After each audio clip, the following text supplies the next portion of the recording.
ആവർത്തന പുസ്തകം 24-ാം അധ്യായം.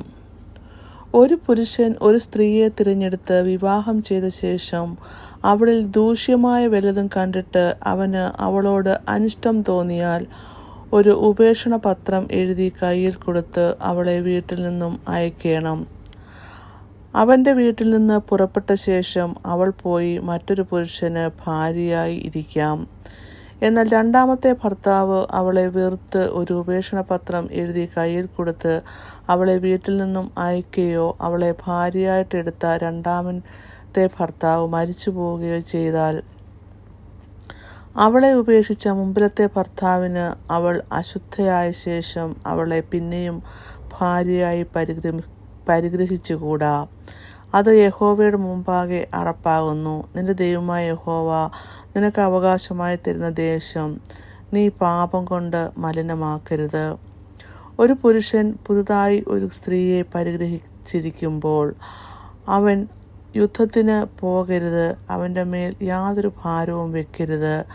അവൻ ഒരു സംവത്സരത്തേക്ക് വീട്ടിൽ സ്വതന്ത്രനായിരുന്ന് താൻ പരിഗ്രഹിച്ച ഭാര്യയെ സന്തോഷിപ്പിക്കണം. തിരികല്ലാകട്ടെ അതിൻ്റെ വാൽക്കല്ലാകട്ടെ ആരും പണയം വാങ്ങരുത്. അത് ജീവനെ പണയം വാങ്ങുകയല്ലോ. ആരെങ്കിലും തൻ്റെ സഹോദരന്മാരായ ഇസ്രായേൽ മക്കളിൽ ഒരുത്തനെ മോഷ്ടിച്ച് അവനോട് കാഠിന്യം പ്രവർത്തിക്കുകയോ അവനെ വിലയ്ക്ക് വിൽക്കുകയോ ചെയ്യുന്നത് കണ്ടാൽ മോഷ്ടാവ് മരണശിക്ഷ അനുഭവിക്കണം. ഇങ്ങനെ നിങ്ങളുടെ ഇടയിൽ ദോഷം നീക്കിക്കളയണം. കുഷ്ഠരോഗത്തിൻ്റെ ബാധ കാര്യത്തിൽ ഏറ്റവും സൂക്ഷിച്ചിരിപ്പാനും ലേവ്യരായ പുരോഹിതന്മാർ നിങ്ങൾക്ക് ഉപദേശിച്ചു തരുന്നത് പോലെയൊക്കെയും ചെയ്യുവാനും ജാഗ്രതയായിരിക്കണം. ഞാൻ അവരോട് കൽപ്പിച്ചതുപോലെ തന്നെ നിങ്ങൾ ചെയ്യണം. നിങ്ങൾ മിസ്രയീമിൽ നിന്ന് പുറപ്പെട്ട ശേഷം നിന്റെ ദൈവമായ യഹോവ വഴിയിൽ വച്ച് മിര്യാമിനോട് ചെയ്തത് ഓർത്തുകൊള്ളുക.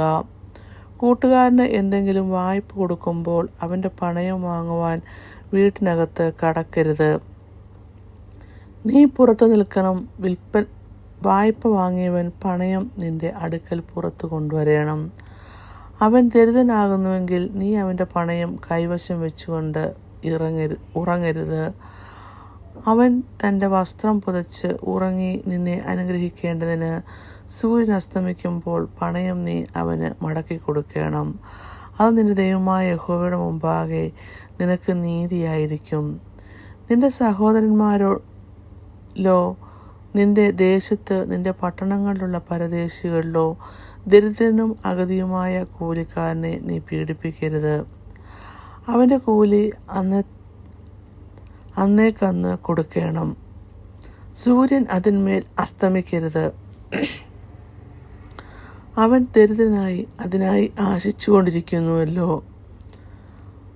അവൻ നിനക്ക് വിരോധമായി യഹോവയോട് നിലവിളിപ്പാനും അത് നിനക്ക് പാപമായി തീരുവാനും ഇടവരുതരുത്. മക്കൾക്ക് പകരം അപ്പന്മാരും അപ്പന്മാർക്ക് പകരം മക്കളും മരണശിക്ഷ അനുഭവിക്കരുത്. താൻ്റെ പാപത്തിന് താൻ മരണശിക്ഷ അനുഭവിക്കണം. പരദേശികളുടെയും അനാഥൻ്റെയും ന്യായം മറിച്ച് കളയരുത്. വിധവയുടെ വസ്ത്രം പണയം വാങ്ങുകയും വരുത്. നീ മിസ്രയീമിൽ അടിമയായിരുന്നു എന്നും നിന്റെ ദൈവമായ യഹോവ നിന്നെ അവിടെ നിന്നും വീണ്ടെടുത്തു എന്നും ഓർക്കണം. അതുകൊണ്ടാകുന്നു ഇക്കാര്യം ഞാൻ നിന്നോട് കൽപ്പിക്കുന്നത്. നിന്റെ വയലിൽ വിളവ് കൊയ്തിട്ട് ഒരു കറ്റ വയലിൽ മറന്നുപോയാൽ അതിനെ എടുപ്പാൻ മടങ്ങിപ്പോകരുത്. നിന്റെ ദൈവമായ യഹോവ നിന്റെ സകല പ്രവൃത്തികളിലും നിന്നെ അനുഗ്രഹിക്കേണ്ടതിന് അത് പരദേശിക്കും അനാഥനും വിധവയ്ക്കും ഇരിക്കട്ടെ. ഒലിവവൃക്ഷത്തിൻ്റെ ഫലം തല്ലുമ്പോൾ കൊമ്പ് തപ്പിപ്പറിക്കരുത്. അത് പരദേശിക്കും അനാഥനും വിധവയ്ക്കും ഇരിക്കട്ടെ. മുന്തിരിത്തോട്ടത്തിലെ പഴം അറുത്തെടുക്കുമ്പോൾ കാല പെറുക്കരുത്. അത് പരദേശിക്കും അനാഥനും വിധവയ്ക്കും ഇരിക്കട്ടെ. നീ മിസ്രയീം ദേശത്ത് അടിമയായിരുന്നു എന്ന് ഓർക്കണം. അതുകൊണ്ടാകുന്നു ഞാൻ ഇക്കാര്യം നിന്നോട് കൽപ്പിക്കുന്നത്. ഇങ്ങനെ ആവർത്തന പുസ്തകം 24-ാം അധ്യായം അവസാനിക്കുന്നു.